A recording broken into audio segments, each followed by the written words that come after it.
अब मैं बहुत ही अदब एहतराम के साथ मेघालय साबिक डीजीपी जो कि हमारे साथ में ऑनलाइन ज्वाइन कर चुके हैं, हमारी इस प्रोग्राम को देख रहे हैं, उसमें शामिल हैं, जनाब आर चंद्रनाथन साहब से दरखास्त गुजार हूँ कि आप इस मौके पर अपने ख्याल का इजहार फरमाएं।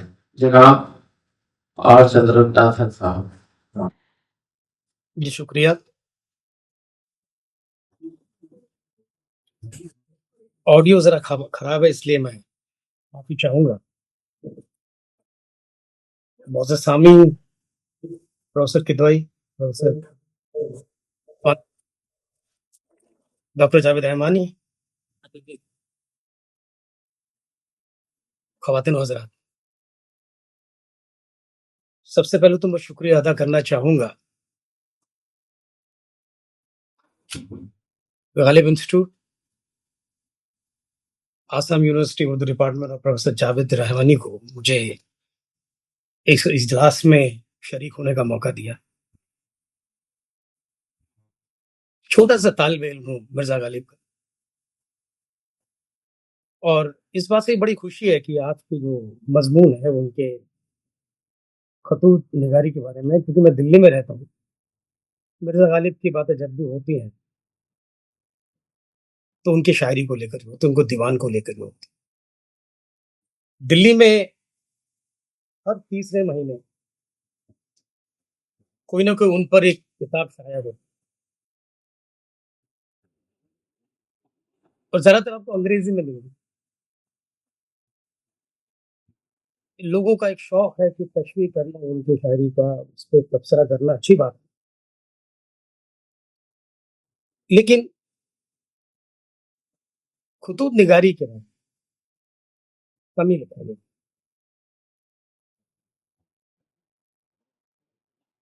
प्रोफेसर अब्दुल मुगन्नी साहब ने एक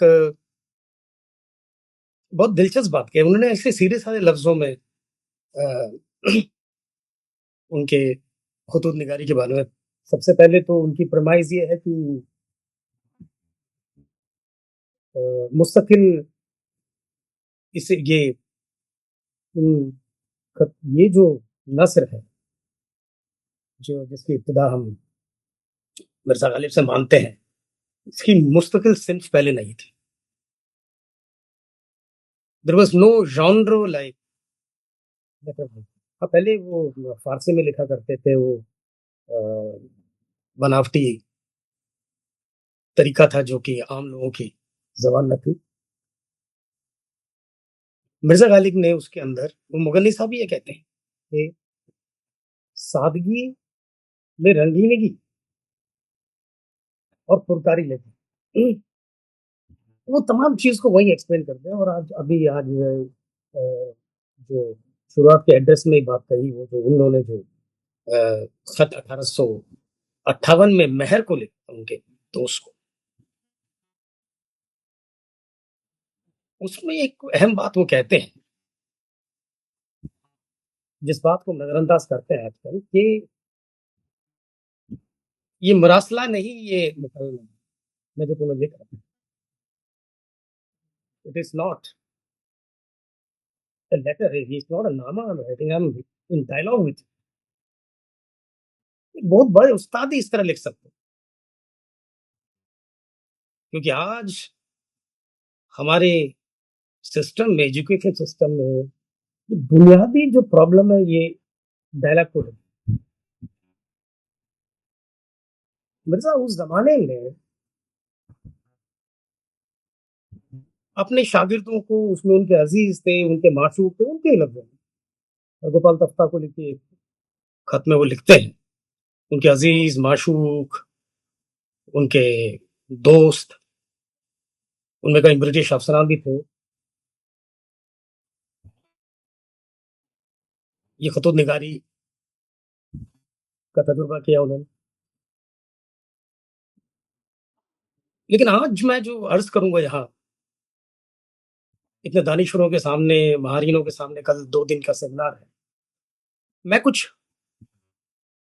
इस खतूत निगारी की अदबी अहमियत को मैं कुछ और पहलू से देख रहा हूँ। बाकायदा एक तालिब इल्म के हैसियत से। मिर्ज़ा गालिब को मैंने भी 30-40 साल पढ़ा। मैंने भी कोशिश की थी तशरीह लिखूँ, अंग्रेज़ी में लिखा भी मैंने, लेकिन जो दीवान के पहले शेर में ही मेरे 5 साल लग गए समझने में। नक्श पर यह है किसके शौक़ तहरीर का, काग़ज़ी है पैगल और पैकरे तस्वीर का। 5 साल लगे, 5 साल में बातें बहुत कुछ समझ में आई। तो मैंने सोचा कि भई ये जो आशिकी मैं जारी रखूँगा गालिब के साथ, लेकिन ये काम छोड़ दूँ। और बाकायदा तालिब-ए-इल्म की हैसियत से मैंने 31 साल मैंने उन पर जो है मुताला है, थोड़े बहुत समझता हूँ उनको। लेकिन कहने से ये मकसद कि मिर्ज़ा जब कहते हैं कि ये मुकाबला है, डायलॉग है, मुंशी मिर्ज़ा हरगोपाल तफ्ता के नाम पे उनके 123 खत थे, ये मानते हैं। बाकी दोस्तों के साथ एक सैकड़ों और हों। लेकिन हमारे पास जो इंतखाब है, मैंने ये बात बीच में मैंने प्रोफ़ेसर जावेद रहमान साहब से कहा, वो तो बाकायदा पढ़ाते हैं उर्दू, कि जब हम ये मानते हैं, मिर्ज़ा जब मानते हैं ये डायलॉग है, क्योंकि मेरी बेटी ने भी ये चीज़ सोफ़िस्टिक डिस्कशन उसके साथ मेरी उन्होंने मुझे पॉइंट आउट किया था, कि अगर ये मुकाबला है, अगर ये डायलॉग, तो तफ्ता वो जो खुद ही फ़ारसी के उनके उनके दीवान थे उनके पास।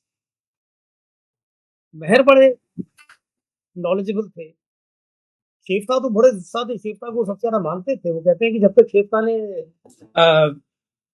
शेफ़ता की अप्रूवल नहीं होती तो वो अपने दीवान में शेर मुझे मालूम नहीं इसमें कितनी हकीकत है, लेकिन ये यादगार गालिब में हनी लिखते हैं इसमें।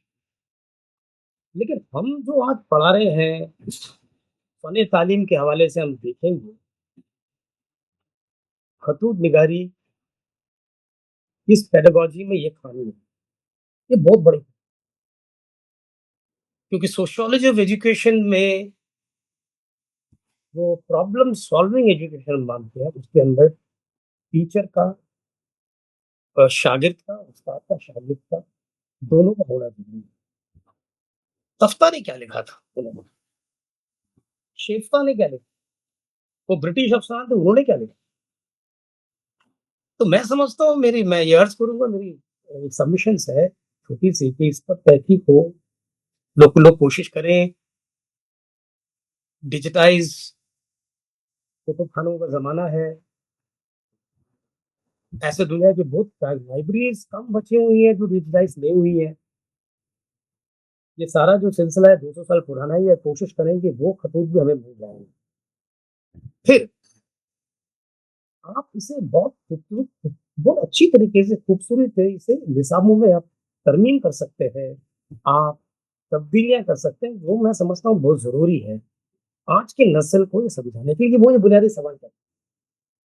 मुझसे भी किया है, पूछा है, मेरी बेटी ने, पापा isn't it incomplete? Where is the dialogue? The giant of scholar Mirza himself says in मुकालम method, where is the dialogue? You only having one side of it. ये पहली बात मैं ये कहूँगा। दूसरी बात ये कि ज़बान, भाषा, बुनियादी चीज़ें क्या हैं? तहरीर एक है, पढ़ना एक है, बोलना एक। हमारे मुल्क के बहुत बड़े कल्चरल लिंग्विस्ट हैं प्रोफेसर घनश्याम बेरी। मैं हाल ही में मैंने उनका एक लेक्चर सुना। वो हमारे देश में कही जानी बोली जाने वाली बोलियाँ और ज़बान तो शेड्यूल में 22-23 है। वो कहते हैं अब जो है बोलियाँ डायलेक्ट सिर्फ़ 780 बची हैं। शायद पिछले 15-20 साल में कुछ हज़ार बोलियाँ खत्म हो गई। They become extinct. आज उर्दू और हिंदी के हवाले से हम बात करेंगे। सबसे बड़ी समस्या ये हो गई है कि कहीं पे दोनों ज़बान स्टैग्नेट है। मैं इसकी वजूहत नहीं जानता, लेकिन आप जाएँगे कहीं पुराने पब्लिशिंग हाउस, तो वही 30 साल पुरानी, 40 साल पुरानी वही किताबें फिर से छप रही हैं, वही शाये हो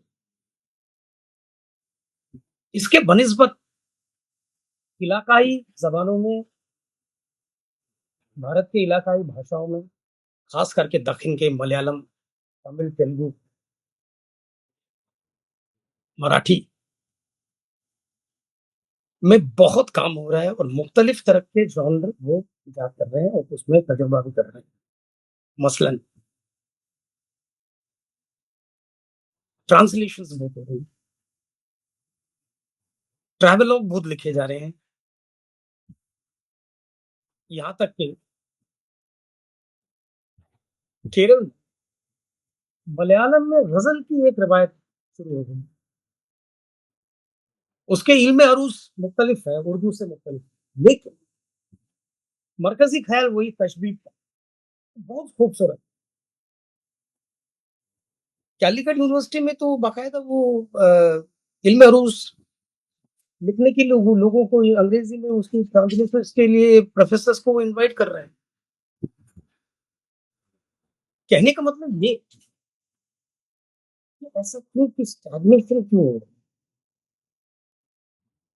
दोनों ज़बानों में 20-22 करोड़ लोग बोलते हैं। हिंदी में ग़ज़ल की परंपरा एक दुष्यंत कुमार से चली थी और दुष्यंत कुमार में खत्म हो गई। वही शेर पढ़ते हैं।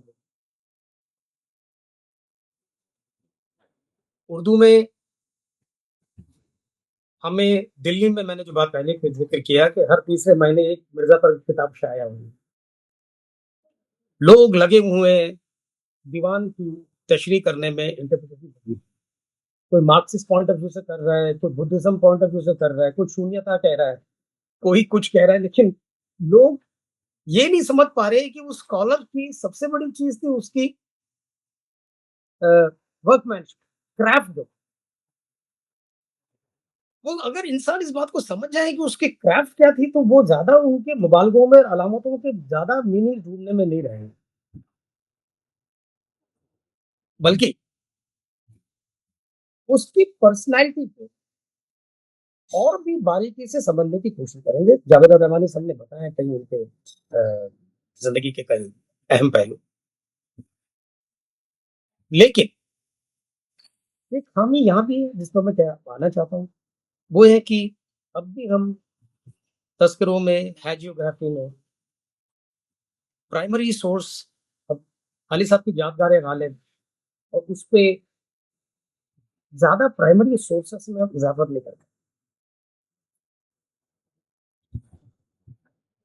मगरिब की यूनिवर्सिटीज़ में ख़ासकर में ऑक्सफोर्ड में, कोलंबिया में, ससेक्स में, एमआईटी में, ओपन सोर्स का ज़माना है। बायोग्राफ़ीज़ को इमोशनल हिस्ट्री के हवाले से लिखने की कोशिश की जा रही है और बहुत कमाल का काम हुआ है। ये प्रोफ़ेसर पृथ्वी और शमशुर रहमान फारूकी साहब भी मिर्ज़ा गालिब के हवाले से कहते हैं कि उसपे अ, उनकी पर्सनैलिटी को एक कैफ़ियत के हवाले से भी स्टडी करनी उनकी ज़रूरत है। वो काम अभी तक मुकम्मल हुआ नहीं। जो हम अभी ये तारीख लिखने का एक सिलसिला शुरू हुआ है और अमेरिका में कई उस्ताद हैं, वॉल्टर आइज़ैक्सन साहब है, अभी उन्होंने लियोनार्डो दा विंची पे एक कमाल की बायोग्राफ़ी लिखी। इटालियन जो हयात-ए-नौ है उस पर, वो पढ़ें तो पूरी जो वो फ़ेस के बारे में, वो शख्स के बारे में, 2 चीज़ें हैं जब आप इमोशनल हिस्ट्री लिखते हैं, एक तो हाफ़िज़ा और इमोशंस। उसमें उस शख्स को आप तारीख में उसकी वो जगह ढूँढते हैं कि वो उस दौर के जो स्पिरिट या जर्मन में क्या ज़ाइट्सगाइस्ट कहा जाता है, उससे वो कितना मुतासिर था और उसने दौर को कितना मुतासिर बतौर एक इंसान होने। उसको वो हैजियोग्राफी में लाते नहीं है, उसको एक उसका मुकाम एक बहुत ऊपर रखते नहीं है कि उसके अंदर कुछ इस तरह के खास एबिलिटीज़ थी या वो अ, इंसान नहीं था, उसके अंदर एहसासात नहीं थे या उन चीज़ों से उठ गया था। वो बहुत बड़ा मिस्टिक था। इन चीज़ों से हटकर उसको उसकी जो इवैल्यूएशन एक इंसान के उस पर होती है, उसकी क्राफ्ट की स्टडी। मिर्ज़ा गालिब के ऊपर भी ये काम होना बाकी है, एक साइकोलॉजिकल स्टडी होना बाकी है। दूसरी बात मैं कहूँगा कि जब नस्र के हवाले से बात करते ज़बान बोलना बहुत ज़रूरी है। अब जो खतूत में जिस तरह की खतूत निगारी है उनकी, हिज्र में वस्ल के मज़े लो, मतलब कमाल की चीज़ है। आप अगर इसमें इतने मौक़ा से आप इसमें उस्ताद कोई क्योंकि मैं भी ज़रा संगीत समझता हूँ, इसको तो आप इसको तो पट्टी करने पे आप तो इसके इसको नज़्म बना सकते हैं, बहुत मौसीकी इसके अंदर मौसीकी है, जो प्रोफ़ेसर मुगन्नी साहब ने ये भी नहीं कहा। यहाँ तक वो महदूद होके रह गए। There is music to the ears in this prose and there is simplicity, there is originality. अब दिक्कत क्या है कि ये ज़बान क्या अब हम बोल रहे हैं, मैं दिल्ली में रहता हूँ, अब ये ज़बान तो दिल्ली में भी नहीं बोली जाती। तो अब आगे इसकी कहीं हमने क्या सोचा है कि हम इसको कैसे सस्टेन करके रखेंगे? मेरी बेटी पीछे मंटो के अफ़साना दिल्ली में उसके ड्रामा के फॉर्म में वो बनी। तो मेरे पास आई, उसने मेरे से कहा, "पापा मैंने जब अफ़साना पढ़ा था मेरे समझ में नहीं आया, लेकिन मैंने ड्रामा देखा तो बातें सारी मेरी समझ में आ गई।" यानी कि आपको अब ये भी सोचना है कि जो फ़ॉर्म आपके हाथ में है, ये नस्र के शक्ल में, इसको आप क्या उसको कोई अच्छी डायलॉग, कोई ड्रामा अ, कुछ और शक्ल दे सकते हैं इसको और निसाबों में अब ला सकते हैं। अब प्लेटफ़ॉर्म्स बन गई हैं, ओटीटी। कल मैं ओलंपिक्स देख रहा था, एक-एक प्रोग्राम के करोड़ों-करोड़ों में व्यूअरशिप, यूट्यूब, सोशल मीडिया, हर नई नस्ल का हर नौजवान आपसे एक बात कहेगा, अब ज़्यादा पेचीदा बात नहीं कर सकता।